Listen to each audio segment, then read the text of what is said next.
ఓరి దుర్యోధన, చెయ్యి అలనాడు మా ఐవర పంచ పాండవులు లక్క మిద్దులో వేసి కాల్చినప్పుడు మా అన్న ఒక ధర్మరాజు కట్టబడుతున్నా లేక ఉండను అక్కడే అతమార్చి ఉండదురా.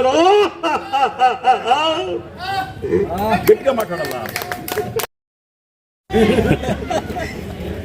ఓరి దుర్యోధన, చెయ్యి అలనాడు మా ఐవర పంచ పాండవులు లక్క మిద్దులో వేసి కాల్చినప్పుడు మా అన్న ఒక ధర్మరాజు కట్టబడుతున్నా లేక ఉండను అక్కడే అతమార్చి ఉండదురా.